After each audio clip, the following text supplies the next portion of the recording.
Cloud city के ऐसे कुलीन हलकों स्टोरी में के लिए एडवर्ड्स चैनल को परिवार फॉलो ने करें। सर्वोच्च शासन किया। ऐसे स्टोरी के लिए विशाल और चैनल को शानदार फॉलो दुल्हन के करें। कक्ष के अंदर एक लंबा और भव्य आदमी ने अचानक दुल्हन को पकड़ लिया, जो एक असाधारण शादी के गाउन में तैयार थी। उसका गुस्सा शांत था। आप सेलेस्टे ग्रे नहीं हैं। डियास परिवार में कुछ तंत्रिका है जो मुझे एक नकली दुल्हन के साथ धोखा देने की हिम्मत करता है।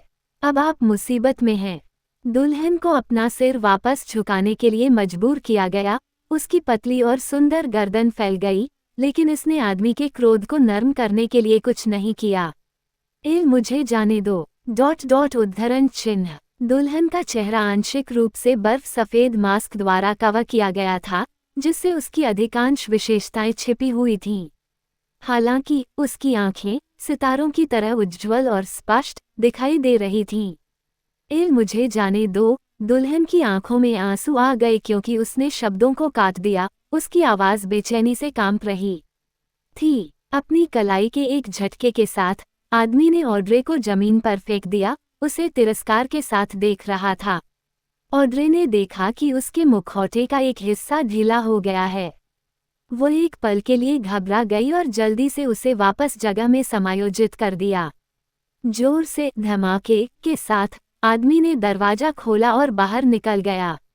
पास का एक नौकर, जिसने पूरे दृश्य को देखा था, ने उस दुल्हन की मदद करने के लिए जल्दबाजी की, जिसे फर्श पर फेंक दिया गया था। युवा मैडम, क्या आप ठीक हैं? मुझे आपकी मदद करने दीजिए। धन्यवाद। ऑड्रे अपनी लाल गर्दन को रगड़ते हुए खड़ा हो गया। उसने अब खाली द्वार पर नजर डाली। उसकी आंसू भरी आंखों में भ्रम फैल गया।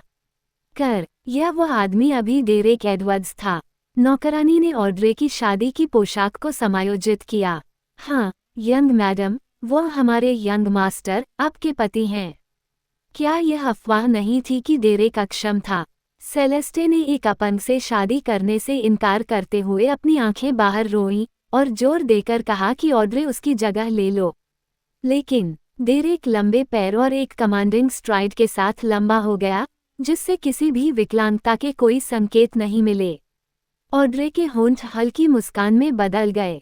अगर उसकी बहन सेलेस्टे को पता था कि डेरेक न केवल विकलांग थे, बल्कि मॉडल जैसी काया के साथ हड़ताली रूप से सुंदर भी थे, तो उन्हें अपने फैसले पर फूट फूट कर पछतावा होगा। ऑड्रे ने अपनी शादी की पोशाक को घसीटा और जीवंत लाल शादी के बिस्तर पर बैठ गई। क्या ये रात के खाने का समय नहीं है? उसने पूरे दिन एक भी काट नहीं खाया था और भूख से मर रही थी। नौकरानी हैरान थी। अभी एक पल पहले यंग मैडम का यंग मास्टर ने लगभग गला घोंट दिया था और वह आंसुओं में थी। अब वह कैसे कार्य कर सकती है जैसे कि कुछ भी नहीं हुआ था? ऑड्रे की टकटकी को देखते हुए नौकरानी ने जल्दी से अपने विचार एकत्र किए और हकलाया, यंग मैडम, रात का खाना पहले ही परोसा जा चुका है। ये सिर्फ है। आप केवल एक थे। किसने नहीं खाया? ऑड्रे क्षण भर में स्तब्ध रह गया। क्या उन्होंने उसके बिना डिनर किया था? ये स्पष्ट था कि एडवर्ड्स परिवार द्वारा उनका स्वागत नहीं किया गया था।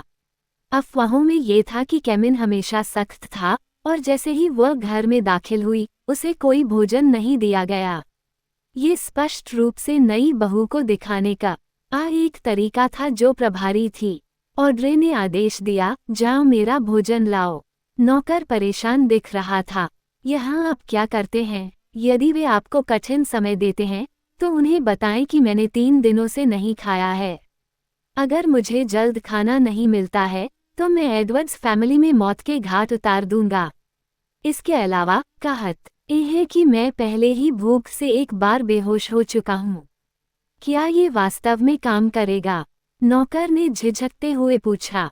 ऑड्रे डरपोक नौकर पर पलक झपकते थे। जाओ, मुझ पर भरोसा करो। नीचे डेरेक एक चिकना चमड़े के सोफे पर बैठ गया, बार बार पकड़ और उसके हाथ में कप जारी एक सहायक दस्तावेजों के ढेर के साथ संपर्क की। या राष्ट्रपति एडवर्ड्स, हमने इसकी पुष्टि की है। जिस महिला ने आपसे शादी की, वह क्लाउड सिटी की शीर्ष सुंदरता सेलेस्टे ग्रे नहीं है, बल्कि ग्रे परिवार से कुख्यात विकृत ऑड्रे है। उन्होंने हमें बरगलाया। डेरेक के अंधेरे भौंक और उसका हाथ ढीला हो गया, जिससे कप फर्श पर गिर गया। असिस्टेंट ने डेरेक एडवर्ड्स के सामने सेलेस्टे ग्रे और ऑड्रे ग्रे की तस्वीरें लिखीं। 2 तस्वीरें, एक दूसरे के विपरीत। सेलेस्टे ग्रे, उसकी नाजुक विशेषताओं और निष्पक्ष, सुंदर त्वचा, और ऑड्रे ग्रे के साथ, जिनके दाहिने गाल में एक चमकदार, घृणित निशान है, जो एक बदसूरत सेंटीपीड जैसा दिखता है। डेरेक ने एक ठंडी हंसी छोड़ दी। ठीक है, शादी के घोटाले के साथ ग्रे में। उसके बगल में, सुरुचिपूर्ण ढंग से तैयार मैडम कैमिन एडवर्ड्स ने 2 तस्वीरें उठाईं, प्रत्येक नज़र से उसकी हताशा बढ़ रही थी।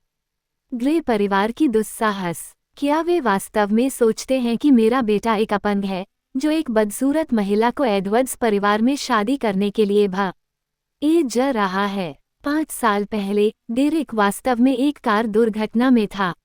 बाद में अफवाहें फैल गईं कि उनके पैर अपंग हो गए थे। मैडम एडवर्ड्स अफवाहों को दूर करना चाहते थे, लेकिन डेरेक ने उसे रोक दिया।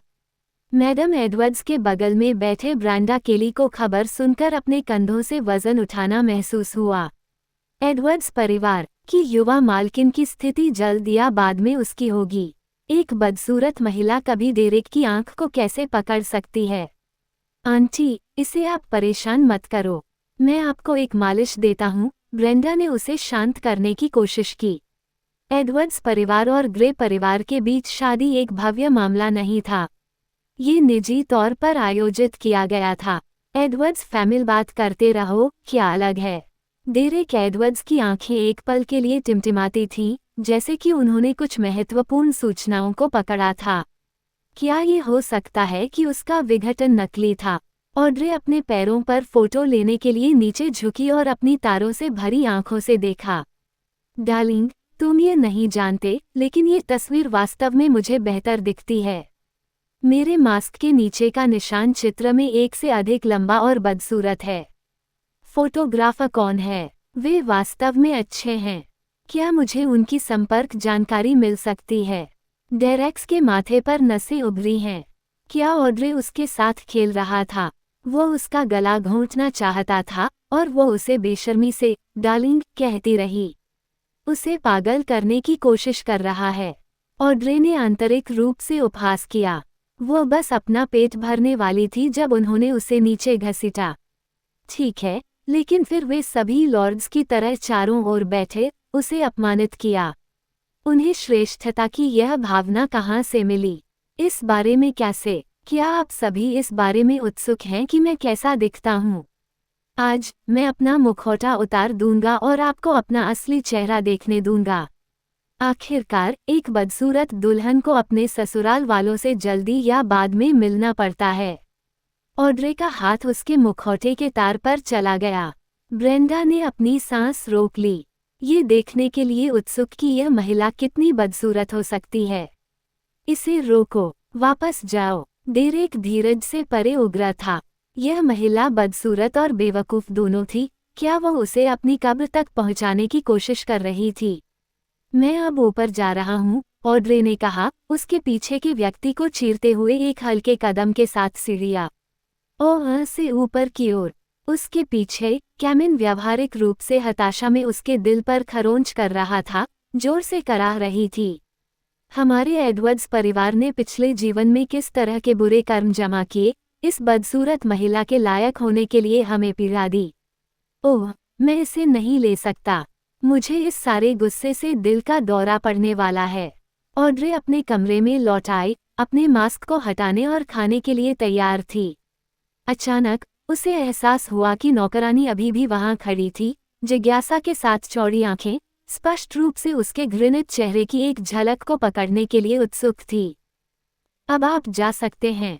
जब मैं खाना खाऊंगा तो आपको फ़ोन करूंगा। हाँ मैम, नौकरानी ने जवाब दिया, कमरे को छोड़कर। तभी ऑड्रे ने अपना मुखौटा हटा दिया, लेकिन उसके चेहरे पर कोई निशान नहीं था। इसके बजाय यह एक आश्चर्यजनक रूप से सुंदर चेहरा, निर्दोष और चिकनी था। उसकी त्वचा चीनी मिट्टी के बर्तन की तरह था, उसकी आंखें उज्ज्वल और स्पष्ट, उसकी नाक सुरुचिपूर्ण ढंग से आकार दिया, और उसके होंठ इतने जीवंत और आमंत्रित कर रहे थे कि वे एक चुंबन के लिए भीख मांगती लग रही थी। जब ऑड्रे 12 साल की थी, तब उसकी जन्म मां, विला का एक गंभीर बीमारी से निधन हो गया था। अपनी मां की मृत्यु के कुछ समय बाद उसके पिता गिदोन ने टीगन मिलर से शादी करने का एक शानदार प्रदर्शन किया, जो एक बड़ी सौतेली बहन सेलेस्टे ग्रे के साथ लाया था। टीगन और सेलेस्टे ने हमेशा ऑड्रे को उनके पक्ष में एक कांटा के रूप में देखा। एक दिन स्कूल से घर जाते समय ऑड्रे को सेलेस्टे द्वारा भेजे गए कुछ ठगों द्वारा घात लगाया गया था। प्रत्येक ने चाकू पकड़ आ था, जो उसके सुंदर चेहरे को बर्बाद करने के लिए निर्धारित था। उस दिन अगर यह किसी अजनबी के लिए नहीं होता जिसने उसे बचाया था, तो उसका चेहरा निश्चित रूप से बर्बाद हो जाता। ऑड्रे ने स्थिति का लाभ उठाते हुए उन ठगों को ये भ्रम पैदा करने के लिए रिश्वत दी कि उसका चेहरा विकृत हो गया है। तब से उसने हमेशा एक का मुखौटा पहना था। ऑड्रे ने उत्सुकता से ब्रेस्ड पोर्क का एक टुकड़ा उठाया और इसे उसके मुंह में डाल दिया, जिससे उसके द्वारा लाई गई खुशी का स्वाद चखा। आधे घंटे बाद उसने अपना भोजन समाप्त कर लिया। नौकरानी ने समय का अनुमान लगाया, अंदर आने और बर्तन साफ करने के लिए दरवाजा खटखटाया। उस समय ऑड्रे अपना चेहरा धोने के लिए बाथरूम गई थी। सारा दिन मास्क पहनने से उसका चेहरा घुटन महसूस होता था। नौकरानी ने थोड़ी देर के लिए दस्तक दी, लेकिन जब किसी ने जवाब नहीं दिया तो उसने खुद को अंदर जाने दिया। नीचे यंग मास्टर ऊपर आने वाला था। अपनी सफाई के लिए जाने वाले, अगर वह बचे हुए भोजन को चारों ओर बिखरे हुए देखता है तो वह निश्चित रूप से उन्हें डांटता था। ऑड्रे ने अपना चेहरा धोना समाप्त कर दिया और जब नौकरानी ने उसे इशारा किया और चिल्लाया तो वह अपने मुखौटे की तलाश में थी। मैडम, आपका चेहरा। नौकरानी का मुंह खुला लटका हुआ था। क्या मैडम को छिपाना नहीं चाहिए था? लेकिन ये चेहरा इतना नाजुक और निर्दोष, संभवतः अफवाह बदसूरत मैडम से संबंधित नहीं हो सकता है। क्या उसने भूत देखा था? बस एक पल पहले रसोई में हर कोई अपने फोन पर विकृत मैडम की तस्वीरें खोजते हुए चारों ओर इकट्ठा हो गया था। उन तस्वीरों में महिला वास्तव में बदसूरत और भयानक थी। देर एक अचानक द्वार उसके चेहरे पर अंधेरा और तूफानी दिखाई दिया। देर हो चुकी है, तुम क्यों चिल्ला रहे हो? मास्टर, महिला का चेहरा। ऑड्रे के दिल ने एक धड़कन छोड़ दी। अरे नहीं, क्या मैं उजागर होने वाला हूँ? एक फ्लैश में ऑड्रे ने जल्दी से अपना सिर नीचे किया, एक मुखौटा पकड़ा और इसे जल्दबाजी में रखा। उसने नौकर के हाथ को कसकर पकड़ लिया। ओह, मैंने बस एक पल के लिए अपना मुखौटा उतार दिया और उसे डरा दिया। खांसी, ऐसा नहीं था कि मैं डर गया था, ये था। नौकर के शब्दों को काट दिया गया क्योंकि उसे अपने हाथ में तेज दर्द महसूस हुआ था। ऑड्रे ने उसे घबराहट के क्षण में चुटकी ली थी। मैडम, ... उद्धरण चिन्ह। नौकर ऑड्रे में खाली घूर रहा था। महिला उसे सच क्यों नहीं बताने देगी? ऑड्रे ने नौकर की पीठ को आराम से थपथपाया। ये ठीक है, मैं अपना मुखौटा रखूंगा।